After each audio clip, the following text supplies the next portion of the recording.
Syria में छिड़े युद्ध की ताजा अपडेट क्या है, सबसे पहले जान लीजिए। सीरिया में दरअसल अमेरिका का बड़ा हमला हुआ है। अमेरिकी फाइटर जेट्स ने यहां पर बमबारी कर दी है। सीरिया में ऑयल रिफाइनरी पर हमला हुआ है। डीर एज जोर में रिफाइनरी पर अटैक की ये ताजा तस्वीरें देखिए, कितना बड़ा अटैक है।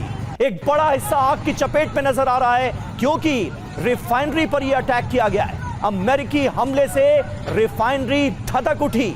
धमाके के बाद की तस्वीरें इस वक्त आपके सामने हैं। सीरिया में अमेरिका का जो हमला हुआ है उसकी पहली तस्वीरें इस वक्त टीवी 9 भारतवर्ष आपको दिखा रहा है। सीरिया एक बार फिर युद्ध के मैदान में तब्दील होता हुआ नजर आ रहा है। आईसिस से बारूदी बदले की चेतावनी डोनाल्ड ट्रंप ने दे दी। और देखिए सीरिया पर जो अमेरिकी सैन्य कार्रवाई हुई है इसको लेकर क्या खबर आ रही है। सीरिया पर अमेरिका के हमले अब भी जारी है। आईसिस के ठिकानों पर अमेरिका की बमबारी, ये देखिए अमेरिकी विमानों की एयर स्ट्राइक हुई है। आसमान और जमीन दोनों से सीरिया में आईसिस के ठिकानों पर बारूद बरसाया गया है। अमेरिकी सेना पर हमले का बदला लिया गया जिसमें 2 सैनिकों समेत 3 लोगों की मौत पलमायरा में हो गई थी और इसके बाद अमेरिका लगातार बमबार्डिंग कर रहा है।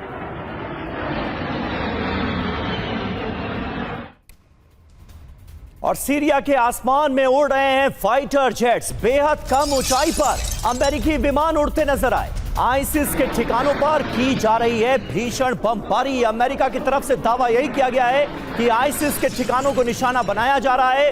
2 अमेरिकी सैनिकों की मौत के बाद अमेरिका बुरी तरह से भड़का हुआ है और सीरिया में आईसिस के ठिकानों पर अब हो रहे हैं जोरदार हमले। ये 3 बड़ी खबरें तस्वीरों के साथ आपके सामने हैं। सीरिया में ऑयल रिफाइनरी पर हमला कर दिया गया। डीर एज जोर का ये इलाका है जहां पर ये रिफाइनरी मौजूद थी। दरअसल आसमान और जमीन दोनों तरफ से हमले हो रहे हैं। अमेरिकी सेना पर हमले का बदला लिया जा रहा है। और तीसरी तस्वीर में आप देखेंगे बेहद कम ऊंचाई पर अमेरिकी विमान उड़ते नजर आ रहे हैं। आईसिस के ठिकानों पर की जा रही है बमबारी। सीरिया में अमेरिकी सेना पर हमला हुआ है। एक और बड़ी खबर, आईसिस ने घात लगाकर इस हमले को अंजाम दिया और इस हमले में 2 अमेरिकी सैनिक समेत 3 लोगों की मौत हो गई। ये वही हमला है जिसके बाद अमेरिका ने सैन्य कार्रवाई की है बदले की। पालमायरा के पास अमेरिकी सैनिकों पर पेट्रोलिंग पार्टी पर इस अटैक को अंजाम दिया गया। ये देखिए आप तस्वीरें आपको हम दिखा रहे हैं। और सीरिया में अमेरिकी सेना पर फायरिंग का एक नया वीडियो हम आपको दिखाने जा रहे हैं। पालमायरा में पेट्रोलिंग के दौरान ये गोलीबारी की गई। सीरियाई सुरक्षा बलों पर भी फायरिंग की जा रही है। ये अपने आप में खास बात है क्योंकि अमेरिका एक तरफ ये कह रहा है कि वो आईसिस के ठिकानों को निशाना बना रहा है, लेकिन जो तस्वीरें सामने आ रही हैं उसमें सीरियाई सुरक्षा बलों पर किस तरह से फायरिंग की गई है ये तस्वीरें भी आप देख सकते हैं। पालमायरा में पेट्रोलिंग के दौरान ये गोलीबारी की गई है। सीरिया में अमेरिकी सेना पर फायरिंग का ये वीडियो सामने आया है।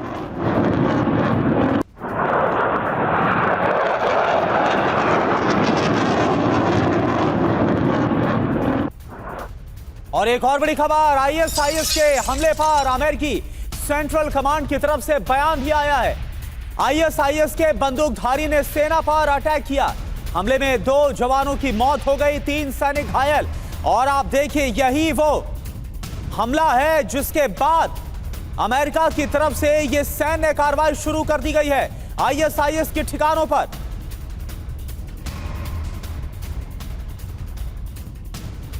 तो सीरिया में अमेरिकी सैनिकों पर हमले को लेकर ट्रंप का जो बयान है वो आपको बताते हैं। ये आईएसआईएस का अमेरिका और सीरिया पर हमला है, ये डोनाल्ड ट्रंप ने कहा है। आईसिस के खिलाफ बड़ी जवाबी कार्रवाई होगी, इस बात का ऐलान कर दिया है ट्रंप ने।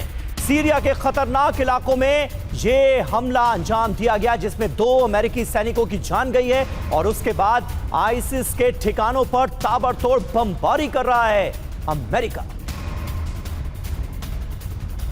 और हमारे साथ इस वक्त 2 खास मेहमान भी मौजूद हैं। मेजर जनरल अश्विनी सिवाच हमारे साथ मौजूद हैं। सिवाच साहब, आप किस तरह से देख रहे हैं इन हमलों को? आईसिस की कमर तोड़ने का काम इससे पहले भी किया गया है, लेकिन सीरिया में अभी भी कई ऐसे इलाके हैं जहां पर आईएसआईएस के आतंकी पूरी तरह से काबिज हैं, जहां उनका राज चलता है। 2 अमेरिकी सैनिकों के मारे जाने के बाद क्या अब उनके अंत का वक्त नजदीक है? हाँ बिल्कुल, देखो समीर आपने ठीक बोला। किसी ज़माने में सीरिया और इराक के अंदर आईसिस का बहुत बड़ा बोलबाला था और ये बहुत अमेरिका ने और बाकी फोर्सेस ने मिलके एक प्रकार आईसिस को बिल्कुल ख़त्म कर दिया था। मगर अब आईसिस फिर सिर उठा रहा है, स्पेशली सीरिया में।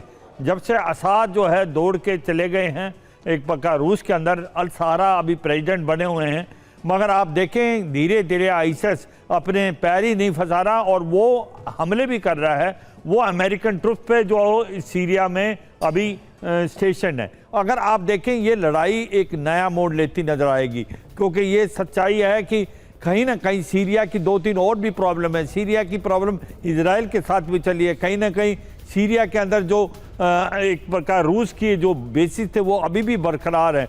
ऊपर से आईसिस अब बहुत ज़्यादा अग्रेसिव हो गया है, वो हमले कर रहा है, वो सक्रिय है और ऐसे में मुझे लगता है अमेरिका ऑल आउट जाएगा, क्योंकि आज की तारीख में अमेरिका के लिए सबसे बड़ी अगर चुनौती है वर्ल्ड में टेररिज्म को लेके वो आईसिस है। और ये मुझे लगता है कि लड़ाई जो है ये एक प्रकार से बहुत ही अलग रूप लेगी। मगर यानी कि अब जो सीरिया में भी हालात है, जिस तरह से अमेरिकी सैनिकों को मारने के बाद अमेरिका ने कार्रवाई शुरू किया और वे ध्वंसक होने वाले। एक और बड़ी खबर यूक्रेन से है। ब्लैक सी में रूस का विध्वंसक प्रहार हुआ है। तुर्की के कार्गो शिप पर फिर से मिसाइल हमला किया गया, ये दूसरी बार है। यूक्रेन के ओडेसा पोर्ट पर दागी गई है मिसाइल।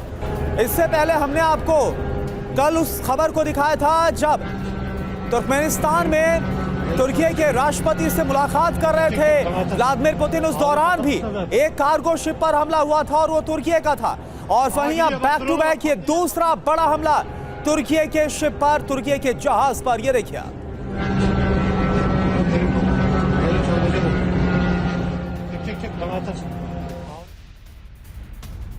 तो देखिए बड़ी बात यह है कि ये रूस का मिसाइल अटैक था। रूस के मिसाइल हमले से जबरदस्त तबाही मची। रूसी हमले में तुर्की का शिप तबाह हो गया। रूस के हमले से पोर्ट को भी भारी नुकसान पहुंचा है। ये तस्वीरें आप देखिए, रूस का अटैक, तुर्की का शिप तबाह। तस्वीरें आपके सामने हैं और इसमें भी साफ नजर आ रहा है कि जहां पर यह शिप खड़ा हुआ था वहां पर जबरदस्त नुकसान हुआ है, शिप तबाह हुआ है और पोर्ट को भी भारी नुकसान पहुंचा है। ये दो तस्वीरें आपको दिखा रहे हैं रूस के हमले में किस तरह से तुर्की का शिप तबाह हो गया है। ये तस्वीरें आप देखिए, मिसाइल अटैक में ये पूरा शिप तबाह हो गया और रूस के इस हमले में पोर्ट को भी भारी नुकसान पहुंचा है और इसके बाद तुर्की और रूस के बीच तनाव बढ़ता हुआ नजर आ रहा है। और एक और बड़ी खबर, रूस के हमले से 2 बंदरगाहों पर भारी तबाही मची है।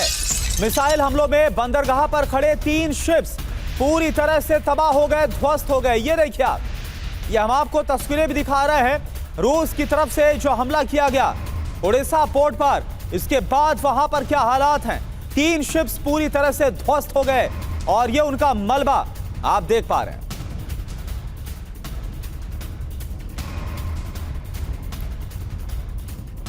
तो ये 2 तस्वीरें इस वक्त आपके सामने। पहली तस्वीर में तुर्की के जहाज पर जो अटैक किया गया और एक बार फिर से तुर्की का जहाज निशाने पर आया है और दूसरी तस्वीर उसी जहाज के मलबे की।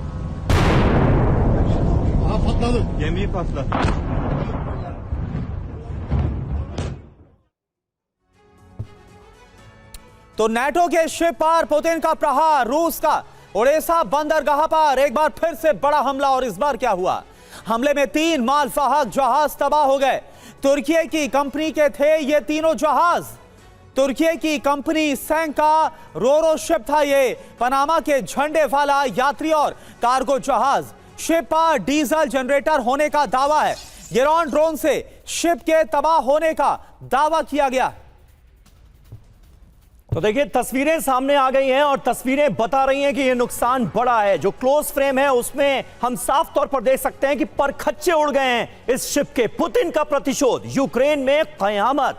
तुर्की ने करासू बंदरगाह, काला सागर जो है वो इस वक्त अहम है। यूक्रेन की अगर बात करें तो चोर्नोमोर्स्क बंदरगाह और ओडेसा बंदरगाह पर हमले किए गए हैं। रूस के हमले से 2 बंदरगाहों पर जबरदस्त तबाही मची है। उनकी डिटेल इस वक्त हम आपके सामने रख रहे हैं और हमारे साथ ब्रिगेडियर शरदेंदु भी मौजूद हैं। शरदेंदु सर, किस तरह से आप देख रहे हैं? अब ये जहाज तो थे तुर्की के, लेकिन हमला हुआ है ओडेसा पोर्ट पर, यूक्रेन पर।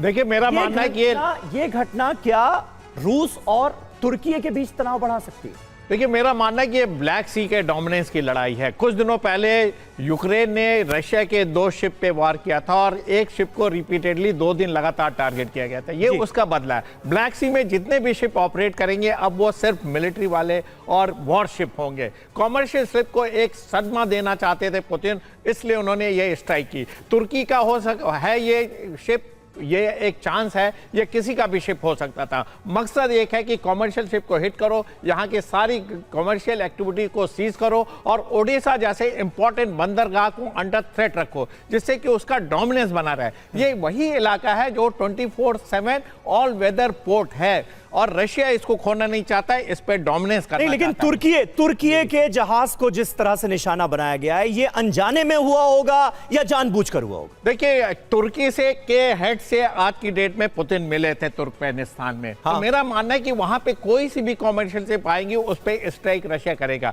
मेरा मानना है कि ये एविडेंट नहीं था कि तुर्की का या किसी और का है। उनका टारगेट सारे के सारे कॉमर्शियल शिप में एक डोमिनेंस एस्टेब्लिश करना है और तुर्की के लिए भी एक मैसेज हो सकता है, क्योंकि आज की डेट में तुर्की का जो रोल है वो डबल साइडेड है। वो अमेरिका की भी बात करता है और रशिया की भी बात करता है, वो यूक्रेन की भी बात करता है और रशिया के साथ भी खड़े रहने की बात करता है। तो उसका भी रोल डाउटफुल है। ठीक है शरदेंदु सर, और ऐसा भी लग रहा है कि एक तरह से नेटो कंट्रीज पर दबाव बनाने की कोशिश हो रही है कि आप यूक्रेन को समझाइए कि युद्ध अगर लंबा खिंचता है तो फिर नुकसान सबका होगा। रूस का यूक्रेन पर विध्वंसक प्रहार हुआ है।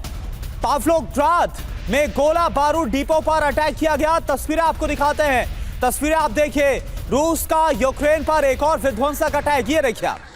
पावलोग्राद में गोला बारूद डिपो है यूक्रेन का और इसे अटैक करके, हमला करके ध्वस्त कर दिया गया।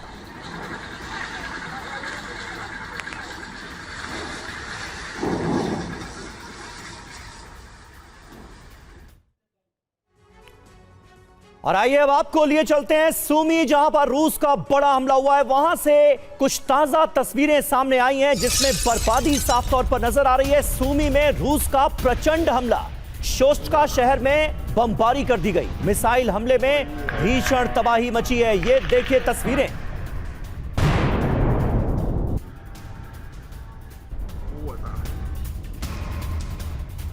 और एक और बड़ी खबर, यूक्रेन का रूस पर पलटवार भी हुआ है। रूस के रिहायशी इलाकों पर हमला किया। हमले में रूस को भारी नुकसान पहुंचा है। तो ये देखिए, ये हमला यूक्रेन की तरफ से रूस पर किया गया। रूस का रिहायशी इलाका है, यहां पर हमला किया गया और खबर यह मिल रही है कि इस हमले में रूस को काफी ज्यादा नुकसान भी पहुंचा है। और यूक्रेन के अलग अलग इलाकों में लगातार बारूदी वर्षा का सिलसिला जारी है। एक और अहम खबर आ रही है, यूक्रेन के हुलियाई पोल में भीषण हमले हुए हैं। रूस ने यूक्रेन की सेना के ठिकानों को बनाया है निशाना। हमले में यूक्रेनी सेना के कई ठिकाने, कई अड्डे तबाह कर दिए गए।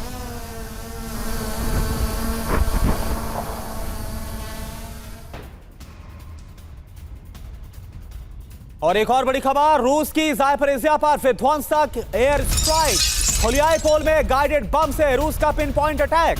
रूस के हमले में नागरिक इंफ्रास्ट्रक्चर को भारी नुकसान पहुंचा है।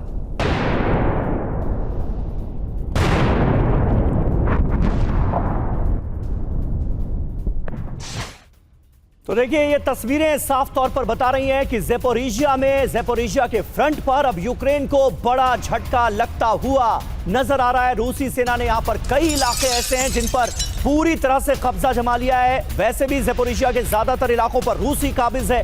हुलियाई पोल के कई इलाकों पर भी जबरदस्त बमबारी की गई है और कई इलाके ऐसे हैं जहां अब रूस आगे बढ़ गया है और इलाकों पर कब्जे कर लिए गए।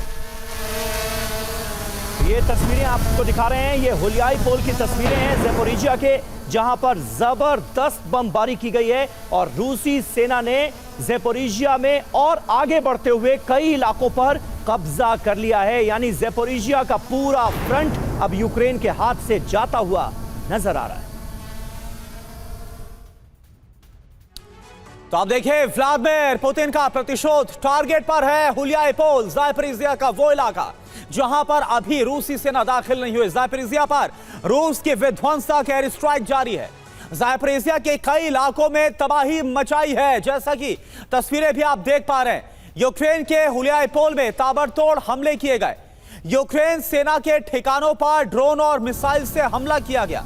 रूसी हमलों में यूक्रेनी सेना के कई ठिकाने तबाह हुए हैं। हुलियापोल में गाइडेड बम से पिन पॉइंट अटैक को अंजाम दिया गया। हमले में नागरिक इंफ्रास्ट्रक्चर को भारी नुकसान पहुंचा है। और सिवाज सर हमारे साथ है। सिवाज सर, एक तरफ तो लगातार इस बात की चर्चा हो रही है कि बातचीत की जाएगी या फिर बातचीत को लेकर ड्राफ्ट तैयार किया जा रहा है, कोई ऐसी स्ट्रेटेजी बन रही, लेकिन दूसरी तरफ चाहे वो पोर्ट सिटी ओडेसा हो या फिर ज़ापोरिज़िया, यहां पर और विध्वंसक हमले हो रहे हैं। क्या आपको रणनीति नजर आ रही है? हाँ, देखो, मुझे लगता है कि एक बहुत बड़ी प्रेशर टैक्टिक्स है रूस की तरफ से, और जब तक सीज फायर नहीं हो जाता वो अपनी पोजीशन को और मजबूत करना चाहता है। अगर आप देखें कि ये इलाका डोनबास और उसके पास खारासन और ज़ापोरिज़िया, डोनबास के दो इलाके हैं जो डोनेट्स्क और लुहांस्क है, उसके अंदर 82% का इलाका रूस ने पहले जीत लिया है और ये सारे रशियन स्पीकिंग हैं और यहाँ पर पहले भी सेपरेटिज्म चला हुआ था। मगर अब जिस प्रकार से रूस हमले कर रहा है, कहीं ना कहीं वो अपनी पोजीशन खारासन और ज़ापोरिज़िया में भी बढ़ाना चाहता है। जिस प्रकार पिन पॉइंट टारगेटेड हमले ज़ापोरिज़िया में किया, न्यूक्लियर पावर प्लांट उसके पास पहले ही है। एक और उसने स्ट्रैटेजी की है कि किसी तरीके से जितने भी पोर्ट हैं जो भी ब्लैक सी में हैं उनको, जैसे उड़ीसा है, चोर्नोवस्क है, उस पर हमले किए जाएं और इसको कट कर दिया जाए, एक प्रकार से लैंडलॉक कर दिया जाए यूक्रेन को आने वाले समय में। मुझे लगता है ये भी एक और बात थी समीर, जो पहले पॉइंट आया था कि ये जो तुर्की है ये क्या अब रूस के नज़दीक है या अमेरिका के। देखो, ये एक प्रकार से रूस के काफी नजदीक माना जाता था, मगर अब सुनने में ये आया है कि वो S-400 को डंप करने के लिए तैयार है अगर उसको F-35 मिलते हैं। तो एक नई स्ट्रेटेजी के साथ तुर्की चला हुआ है, वो अमेरिका के साथ ज्यादा आना चाहता है बिनस्बत रूस के। क्या आगे होगा इसमें बताइए। तुर्की में अब वो पुराने संबंध नहीं रहे, उसमें भी कहीं ना कहीं बदलाव आ रहा है। यहां पर भी समीकरण थोड़े बदलते नजर आ रहे हैं। और देखिए, रूस तो लगातार हमले कर ही रहा है, लेकिन यूक्रेन भी चुप नहीं बैठा है। रूस पर डर्टी बॉम्ब से हमले की तैयारी में है यूक्रेन। डर्टी बॉम्ब की साजिश पर रूसी रक्षा मंत्रालय ने बड़ा दावा किया है। यूक्रेन के पास डर्टी बॉम्ब से जुड़े मटेरियल होने का दावा किया गया है। रूस ने न्यूक्लियर ब्लैकमेल इसे बताया है और दी है कड़ी वार्निंग।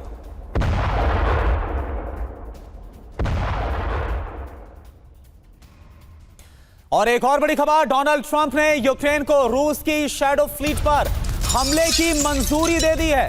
ट्रंप ने रूसी ऑयल इंफ्रास्ट्रक्चर पर हमले की खुली छूट दे दी है। रूसी ऑयल टैंकर्स पर हमलों से अमेरिका को कोई आपत्ति नहीं है। ऑयल इंफ्रास्ट्रक्चर पर हमले के लिए इंटेलिजेंस शेयरिंग भी मंजूर कर दी है। अमेरिका के बाइडेन प्रशासन के दौर से अलग नई नीति। तो डोनाल्ड ट्रंप लगातार काफी फ्लिप फ्लॉप करते नजर आ रहे हैं।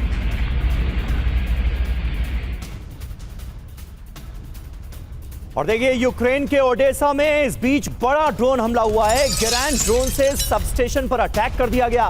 रूस के हमले से ओडेसा में भारी बिजली संकट पैदा हो गया है, बिजली की किल्लत हो गई है पोर्ट सिटी ओडेसा।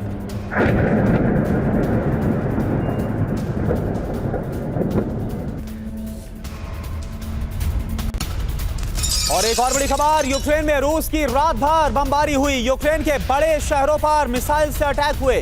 रात भर 450 से ज्यादा ड्रोन, 30 मिसाइल अटैक। ये देखिए,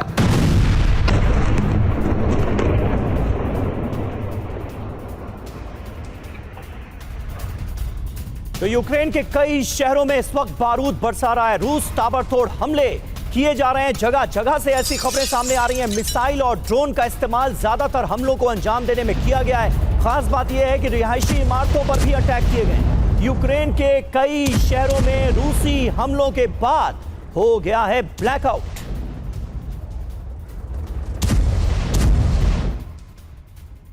तो रूस का प्रचंड प्रहार, यूक्रेन में संपूर्ण ब्लैकआउट। यूक्रेन में रूस रात भर रूस की जो बमबारी है वो जारी रही। यूक्रेन के बड़े शहरों पर मिसाइल से हमला हुआ है। ज्यादातर पावर प्लांट्स पर बारूदी हमला किया गया। मिसाइल, रॉकेट और ड्रोन से हमला हुआ। हमले से कई शहरों में बड़ी तबाही। रात भर 450 से ज्यादा ड्रोन, 30 मिसाइल अटैक किए गए। अब हमले के बाद क्या हुआ? कई पावर प्लांट्स पूरी तरह से तबाह। कई शहरों में बिजली नहीं है। अगले कुछ दिन ब्लैकआउट की आशंका बढ़ गई है। बड़ी बात आप समझिए, यूक्रेन के 10 लाख घरों में इस वक्त बिजली संकट आ गया है, बिजली नहीं है। जी हां, और देखिए रूस पर प्रतिबंधों के खिलाफ यूरोप भी दो फाड़ हो गया है। ईयू के प्रस्ताव के खिलाफ इटली ने अपना स्टैंड बदला है। ये एक अहम डेवलपमेंट है। रूस पर यूरोपीय संघ के फैसलों का विरोध किया गया है। इटली और बेल्जियम ने फ्रीज संपत्ति के इस्तेमाल का भी विरोध किया है। तो इटली और बेल्जियम का रुख यूरोपीय संघ के फैसलों से इतर नजर आ रहा है। तो ट्रंप का सीक्रेट प्रहार, यूरोप में दरार। खबर क्या है? रूस पर प्रतिबंधों के खिलाफ यूरोप अब बंट गया है। इटली ने अचानक अपना स्टैंड बदल दिया। रूस पर यूरोपीय संघ के फैसलों का विरोध किया। फ्रीज संपत्ति के इस्तेमाल का भी विरोध किया गया। इटली तो इटली, बेल्जियम ने भी फैसले पर आपत्ति जताई है। 18-19 को ब्रुसेल्स में ईयू की बड़ी बैठक होनी है। 18 से 19 दिसंबर को यह बैठक होगी और ब्रसेल्स में ईयू की बड़ी बैठक होनी है। उससे पहले देखिए, ये एक अहम खबर है। रूस के खिलाफ सख्त फैसला लेगा क्या ईयू? ये भी एक सवाल है। प्रस्ताव क्या है? रूस की फ्रीज संपत्ति यूक्रेन को दी जाएगी। 300 बिलियन यूरो संपत्ति देने का प्रस्ताव रखा गया है। बेल्जियम के बैंक में जमा है रूस की संपत्ति के कागजात। बड़ा सवाल यह है कि क्या ट्रंप के प्रस्ताव से यूरोपीय देशों में फूट पड़ गई है? क्या कुछ यूरोपीय देश अब डोनाल्ड ट्रंप के साथ खड़े होंगे? ये निश्चित तौर पर एक अहम सवाल है। ब्रिगेडियर शरदेंदु, इस डेवलपमेंट को आप कैसे देखते हैं? क्योंकि यूरोप, नाटो देशों और अमेरिका के बीच एक तरह की तनातनी तो हम देख रहे हैं, खास करके ट्रंप के पीस प्रपोजल के सामने आने के बाद, और अब ये कदम। देखिए, मेरा मानना है कि जो यूरोपियन नेशंस हैं उसमें कई सारे ऐसे हैं जिसमें यूके, फ्रांस, जर्मनी मेन है और वो अमेरिका के पीस प्रपोजल को नहीं मानते हैं। और जब आज की डेट में बर्लिन में जब मीटिंग होने जा रही है तो उनका क्या पीस प्रपोजल होगा? वो किस तरीके से यूक्रेन की सिक्योरिटी की बात करेंगे, किस तरीके से पीस की बात करेंगे? अल्टीमेटली उनको अमेरिका के प्लान पे जाना पड़ेगा। विद कुछ रद्दोबदल हो सकती है। और जहां तक देखिए फ्री संपत्ति का सवाल है, वो भी डिवाइडेड ओपिनियन है। तो पूरा का पूरा जो आज की डेट में नाटो है उसमें एक फूट पड़ चुकी है। कहीं ना कहीं अमेरिका अपना प्रेशर क्रिएट कर रहा है उन सारे नेशन को, जिससे कि रशिया के ऊपर एक तरीके का जो प्रेशर क्रिएट किया जा सके, ये पूरा मकसद है। लेकिन इसमें सक्सेस नहीं हो रहा। पुतिन देखिए एक बड़े मैच्योर राष्ट्राध्यक्ष हैं, वो अपने एक रोड मैप पे काम कर रहे हैं। वो इनके प्रेशर में आने वाले नहीं है। इशू वही रहता है। बिल्कुल सर, बीते 3-3.5 साल से नजर भी आ रहा है। और एक और बड़ी खबर, यूरोप रूस के बीच तनाव और ज्यादा बढ़ गया है। जर्मनी भेजेगा फ्रंटलाइन पर सेना, यह बहुत बड़ा फैसला है। पोलैंड में सेना तैनात करेगा जर्मनी। यूरोप की पूर्वी सीमा पर तैनाती शुरू कर दी गई है। आखिर इसके पीछे पूरा गेम प्लान है क्या, यह समझना जरूरी है।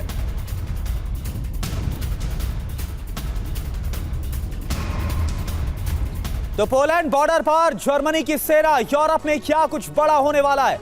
पोलैंड की पूर्वी सीमा पर जर्मन सैनिक पहुंच रहे हैं। जर्मनी पोलैंड की पूर्वी सीमा को और ज्यादा मजबूत कर रहा है।